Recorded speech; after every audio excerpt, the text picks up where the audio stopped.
오늘 말씀 이사야 49장 14절에서 50장 3절의 말씀에는 하나님과 인간의 어떤 증서가 등장합니다.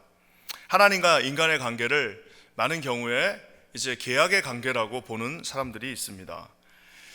그래서 어떤 사람들은 하나님과 우리가 이제 이 계약 관계, 컨트랙을 맺었다라고 하고 말하기도 합니다. 하지만 인간이 인간과 맺은 컨트랙과 하나님이 사람과 맺은 그 컨트랙은 이름부터 다르게 말하고 있습니다. 이제 인간과 인간이 맺은 것은 말 그대로 컨트랙, 계약이지만 우리 하나님이 인간과 맺은 일종의 약속은 언약이라고 우리가 표현합니다. 이 컨트랙과 이 커버넌트, 언약의 차이점이 있습니다. 그것은 뭐냐면 인간의 관계는 한쪽에서 그 약속을 지키지 않으면 그 컨트랙은 깨집니다.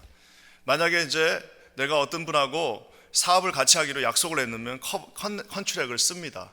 근데 썼는데 한쪽이 그 약속을 지키지 못하면 그 컨트랙은 깨지게 되어져 있습니다. 하지만 우리 하나님과 우리 인간이 맺은 언약은 한쪽, 즉 우리 인간은 언제나 수시로 깼다, 다시 붙였다, 깼다, 다시 이행했다 하지만 우리 하나님은 처음부터 끝까지 충실하게 본인의 약속을 지키시며 그 언약을 이루어 나가십니다. 그래서 어떤 우리가 믿고 있는 이 복음주의 안에서의 계약 신학, 즉 언약 신학이라고 하는 커버넌트 디올로지는 그것을 잘 표현해 주고 있습니다. 그래서 구속 언약, 이제 말 그대로 커버넌트 오브 리뎀션이라고 처음에 우리 성부 하나님이 성자 하나님과 맺었던 언약, 창세전에 체결되었고 예수 그리스도가 이 땅에 오심으로 완성된 그 주님의 구속 신학이라고도 하고요. 또 이것이 좀 발전돼서 아담과 우리 하나님이 맺은 행위 신학, The Covenant of the Works 이래가지고 우리 하나님이 인간과 맺은 그 또 하나의 신학을 말하기도 합니다. 하지만 우리가 아는 것처럼 이 인간과 하나님이 맺은 언약은 아담이 약속을 파기함으로 말미암아 그것은 죽음과 심판의 어떤 곳으로 내몰리게 되었습니다. 결국 우리 주님이 주신 마지막 언약, The Covenant of Grace, 주님의 은혜의 신학의 언약에 의해서 저와 여러분이 구속 곧 죄사함을 받게 된다는 사실입니다. 그래서 말한 것처럼 이 언약은 비록 우리가 좀 파기하고 우리가 좀 잘못해도 우리가 이것을 할 자격이 없다 하더라도 그 언약은 파기되어지지 않고 하나님의 은혜에 의해서 계속해서 지속되어져 갑니다. 오늘 성경에도 두 가지 언약적 관점에서 이스라엘 백성이 이 언약이 이제는 파괴되어졌다라고 표현하는 장면이 나옵니다. 그것은 바로 이혼 증서와 채무 증서를 말함으로 말미암아 하나님과 우리의 관계는 이제 이혼, 즉 이혼했고 채무, 즉 빚쟁이와 이제 빚을 갚아야 되는 관계로 전락했다라고 이스라엘 백성들이 울부짖는 장면이 50장 1절에 등장합니다. 우리 한번 다 같이 50장 1절을 한번 다 같이 읽겠습니다. 50장 1절입니다. 시작. 나 여호와가 이같이 말하노라. 내가 너희의 어민을 내보낸 이혼 증서가 어디 있느냐? 내가 어느 체주에게 너희를 팔았느냐? 보라, 너희는 너희의 죄악으로 말미암아 팔렸고 너희의 어민은 너희의 배역함으로 말미암아 내 보냄을 받았느니라. 지금 인간의 관점에서는 본인들이 당하는 이 고난과 이 바벨론으로의 어떤 바벨론의 유수, 바벨론으로 쫓겨나버린 그 상황을 도저히 이해할 수가 없습니다. 그러니까 이들이 이제 외칩니다. 하나님 우리를 버리셨다. 하나님과 우리의 관계는 깨졌다라고 얘기할 때 주님이 이렇게 말씀하셨습니다. 이스라엘 백성의 관점에서는 자신들이 이제 이혼된, 더 이상 하나님 우리의 신랑이 아닌 것처럼 느껴지고 하나님은 마치 자신들에게 빚을 독촉하는 빚쟁이 같은 느낌으로 너희들이 이것을 다 끝낼 때까지 내가 거기를 네 돈 다 채울 때까지 절대로 돌아올 수 없다라고 말하는 냉혹한 빚쟁이의 모습처럼 보이지만 우리 주님은 절대 그런 인간적 관점에 채무와 이혼 증서를 써주시는 분이 아니라고 오늘 이 이사야 선지자가 우리에게 말하고 있습니다. 먼저 보면요, 이스라엘 백성이 하나님은 빚쟁이라고 그럽니다. 채무 증서를 써주셨다라고 합니다. 채무 증서로 이제 이것을 다 갚아야 된다고 말합니다. 심지어 당시 율법에도 빚을 졌으면 갚아야 되는 율법이 있습니다. 그래서 우리 레위기 25장에 보면 자기 자신을 팔아서 갚을 수 있습니다. 내가 빚을 많이 졌어요. 그러면 자기 자신을 팔아서 자기 자신을 빚을 갚는 도구로 자기 몸을 쓸 수도 있습니다. 그뿐만 아니라 심지어는 열왕기 하에 보면은 자기 자식을 팔아서 빚을 갚는다라는 표현이 나옵니다. 자기 자식을 팔아가지고 그 빚을 갚아야 할 만큼 그 당시에도 이미 이 고리대금과 이 돈을 주고받는 이 관계는 아주 무서운 관계입니다. 반드시 갚아야 합니다. 자기가 못 갚으면 자기 자식을 팔아서라도 갚아야 되는 것이 빚입니다. 이스라엘이 불평합니다. 우리가 빚을 지고 당신은 빚쟁이시다. 우리가 잘못한 거는 어느 정도 인정을 하지만 어떻게 우리가 이렇게 빚을 졌다고 해서 실제로 우리 하나님께서 약속하신 그 시온성을 망하게 하느냐. 아무리 우리가 빚을 졌기로서니 어떻게 하나님 당신께서 스스로 세우신 성전을 파괴할 수 있으십니까?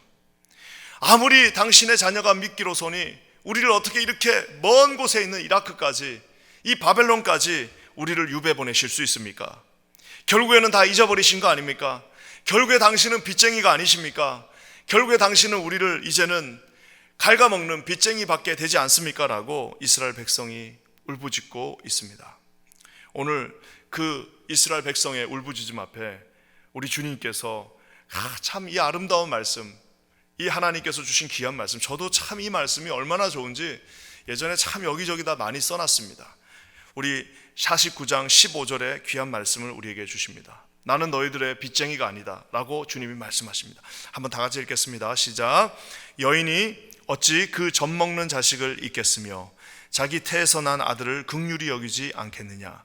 그들은 혹시 잊을지라도 나는 너를 잊지 아니할 것이라.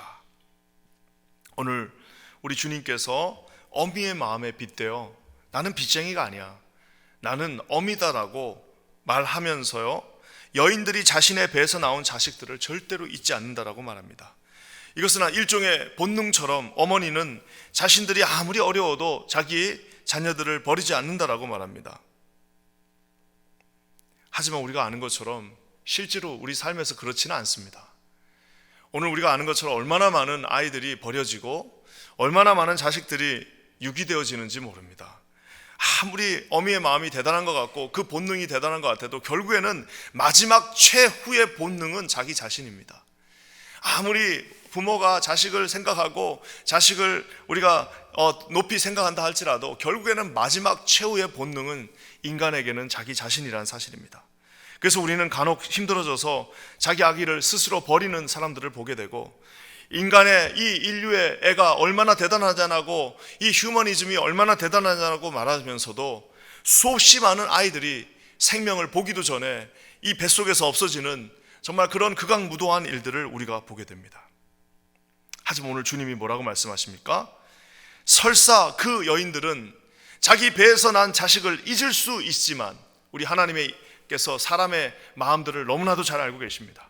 혹시 그들은 잊을지라도, 혹시 그 어미들은 자식들을 어떠한 이유로, 이러이러한 이유와 이러이러한 모습으로 그 아이를 잊어버린다 할지라도 오늘 주님이 말씀하고 계십니다. 나는 너를 잊지 아니할 것이다. 나는 너를 결코 잊지 않는다. 어떻게 내가 잊지 않는데 내가 빚쟁이라고 말할 수 있냐라고 오늘 주님이 말씀하십니다. 채무 증서가 아니라 너희들의 온전함을 위하여 부모의 마음으로 메초리를 든 것이지, 회초리를 든 것이지 결단코 너희들을 심판하라 함이 아니라라고 주님이 말씀하고 계십니다. 사랑하는 성도 여러분, 오늘 주님이 저와 여러분에게 빚쟁이의 모습으로 다가오시는 분이 아닙니다. 우리 죄를 졌다고 해서 우리 죄를 낱낱이 하나씩 다 쪼개시는 분이 아니시라 오늘 주님이 말씀하십니다. 여인은 그 자기를 잊을지라도, 여인은 그 아들을 긍휼히 여기지 혹시 않을지라도 나는 너를 결코 잊지 않는다라고 우리 진정한 부모 되신, 진정한 모성애를 가지신 어머니 되신 우리 하나님께서 저와 여러분들을 이렇게 바라보고 계십니다. 오늘 이 아침에도 혹시 우리 마음 가운데 주님 이거 우리 너무 쪼으시는 거 아니야? 우리 너무 힘들게 하시는 거 아니야? 나 너무 하나님이 나를 힘들게 하시는 거 아니야? 라고 생각하시는 분이 계시다면 여러분의 마음속에 있는 그 마음을 하나님 앞에 올려놓으시는 저와 여러분 되시기를 주님의 이름으로 간절히 축원합니다. 인간 부모들은 그 자식을 정말 위한다고는 하지만 결국에는 나중에 돌아보면 다 자기 욕망이요, 자기 욕심이요, 자기 이기심의 발로였을 수도 있으나 우리 하나님은 저와 여러분에게 가장 좋은 것을 주시는 우리 아버지이심을 여러분 믿으시기를 주님의 이름으로 간절히 축원합니다. 오늘 주님이 채무 증서를 절대 써준 것이 아니고 내가 너희를 어미의 마음으로 이끌었다라고 말씀하십니다. 또한 이스라엘 백성들이 항변합니다. 주님, 우리가 하나님 앞에 불성실했던 것 우리가 알고 있습니다. 우리가 우상 숭배로 우리가 하나님의 마음을 아프게 한 것 알고 있지만 이제 더 이상 주님은 우리의 신랑이 아닌 거 아닙니까? 우리에게 이혼을 요구하셨고 이제 더 이상 우리에게는 아무 소망이 없다고 주님 판단하셔서 우리를 내쫓은 거 아니십니까? 당신의 그 뜰 안에 이제 잊지 못한 게 한 것 아닙니까? 라고 이스라엘 백성이 아주 어떻게 보면 당연하게 생각하고 있습니다. 우리가 아는 것처럼 결혼이라고 하는 것도 결국에는 우리가 하나님 앞에 교회에서 결혼식을 하는 이유가 있습니다. 많은 분들이 우리가 목사님을 앞에다 딱 모셔놓고 교회에서 결혼식을 하는 이유가 뭐예요? 비록 인간과 인간이 사인하지만 우리가 하나님 앞에서 이 컨트랙이 아닌 커버넌트를 맺겠다라는 하나의 다짐이요, 하나의 표현입니다. 그래서 이 결혼식이야말로 뭐 사람과 사람이 둘이 만나서 하는 거지만 결국에 그렇게 되면은 그 결혼식에는 마지막까지 개런티 해줄 수 있는 것들이 많지 않습니다. 우리가 비록 사람과 사람이 만났지만 그 만남도 주님이 인도해 주셨고 그 만남의 모든 최종 본론도 주님이시며 그 만남의 마지막 종착역도 주님이시라는 것들을 우리가 이해하면서 그래서 결혼을 예식이라고 합니다. 결혼 예배라고도 합니다. 어떤 분들은 우리가 결혼 예배 드렸다, 하나님 앞에 예배 드리면서 뭘 하는 거예요? 인간과 인간의 컨트랙이 아니라 하나님 앞에서 커버넌트를 맺는 것입니다. 그렇기 때문에 결혼은 이것은 인간이 그 하나님이 짝지어 주신 것을 사람이 나누지 못한다라는 그 말은 바로 이 컨트랙의 개념이 아니라 커버넌트, 즉 언약의 개념 안에 있기 때문입니다. 하지만 우리가 너무나도 잘 아는 것처럼 얼마나 많은 결혼이, 여러분 이 크리스찬의 결혼도 그렇게 많이 깨어지는 이유가 뭡니까? 한쪽이 충실하지 못했을 때, 한쪽이 약속을 지키지 못했을 때, 한쪽이 하나님 앞에서, 한쪽이 그 사람 앞에서 자기의 약속을 이행하지 못했을 때, 서로의 필요를 채워주지 못할 때 그 결혼은 종료되고 서로에게 이혼 증서를 써주며 우리는 다시 아무 일이 없었던 것처럼 새 출발을 할 수 있다라고 모든 인간 사회는 그렇게 믿고 있습니다. 더 이상 이것에 빗대어서 이스라엘 백성들이 하나님은 우리의 신랑이 아니라고 말합니다. 왜? 우리가 자기들이 지레 잘못했기 때문에 정말 도둑질한 사람이 제발이 저린다고 자신들이 우상을 숭배하고 하나님을 버렸기 때문에 이제 더 이상 하나님은 우리의 신랑이 아니시다 말씀하고 있습니다. 오늘 주님께서 18절 말씀에 이 이혼 증서가 아니라 우리의 결혼은 여전히 유효하다라고 오늘 선포하고 계십니다. 우리 18절에 주님이 얼마나 강력하게 선포하고 계신지 한번 읽어보도록 하겠습니다. 18절 말씀입니다. 너의 눈을 들어 사방을 보라. 그들이 다 모여 내게로 오느니라. 나 여호와가 이르노라. 내가 나의 삶으로 맹세하노니 네가 반드시 그 모든 무리를 장식처럼 몸에 차며 그것을 띠기를 신부처럼 할 것이다. 오늘 하나님의 아주 강력한 오지가 등장합니다. 내가 나의 삶으로 맹세한다. 이사야 선지자의 입술을 빌렸지만 내가 나의 삶으로 맹세하는 것은 하나님의 맹세가 나옵니다. 여러분, 하나님은 맹세를 하실 필요가 없는 분이십니다. 왜? 하나님 자체가 온전하신 분이시며 하나님 자체가 전지전능하시고 이 시대를 초월하시며 시간과 공간을 초월하시는 분이 왜 자기가 맹세할 필요가 있습니까? 원하면 하면 되는데, 그럼에도 불구하고 하나님의 강력한 의지로 내가 내 삶을 통해 맹세하는데 반드시 그 모든 무리를 장식처럼 몸에 차며 그 너의 돌아온 모든 무리들, 그 바벨론에서 돌아온 모든 무리들이 신부처럼 될 것이다 라고 말씀하고 계십니다. 하나님 우리를 버리신 것이 아니라 여전히 언약을 유지하고 계시는 하나님이십니다. 하나님과 인간의 언약은 변치 않습니다. 우리 인간은 우리가 좀 잘못할 때는 언약이 깨진 것 같고, 저와 여러분이 좀 범죄했을 때는 언약이 깨져서 하나님이 떠나셨다라고 생각하지만, 사업의 파트너는 언제라도 이익에 따라 계약을 깰 수 있지만 그 사업의 파트너는 이익이 생기지 않으면, 한쪽이 충실하지 않으면 언제나 그 계약은 자동적으로 파기되지만, 인간의 모든 계약에는 서로 주고받는 것이 반드시 있어야 하지만 오늘 주님이 주신 일방적인 당신의 언약에는 그 은혜로 맺은 사랑의 언약은 깨지지 않는다라고 성경이 말하고 있습니다. 사랑하는 성도 여러분, 오늘 이 새벽에 우리 주님이 주시는 이 두 가지를 잘 기억하시기 바랍니다. 하나님은 빚쟁이가 아니십니다. 하나님은 이혼 증서를 써주시는 분이 아니십니다. 저와 여러분의 하나님과의 그 결혼 관계는, 하나님과의 그 관계는 영원히 유지되어집니다. 그뿐만 아니라 하나님은 우리에게 빚을 도촉하는 분이 아니라 우리에게 긍휼과 은혜를 베푸시는 분이심을 여러분 믿으시기를 주님의 이름으로 간절히 축원합니다. 오늘 저는 이 말씀을 맺으면서 결국 주님은 어떻게 그러면 언약을 맺었을까라는 생각을 자동적으로 하게 됩니다. 사람은 언약을 펜으로, 종이에 맺습니다. 혹은 옛날에는 사람은 언약을 이제 이렇게 쇠 화살같이 된 걸로 해서 토기에다가 맺었습니다. 하지만 우리 주님은 좀 다르게 그 언약을 맺으셨습니다.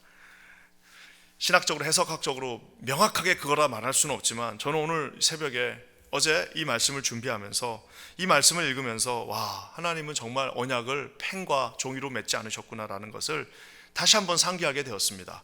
16절 말씀 한번 다 같이 읽겠습니다. 16절입니다. 내가 너를 내 손바닥에 새겼고 너의 성벽이 항상 내 앞에 있나니.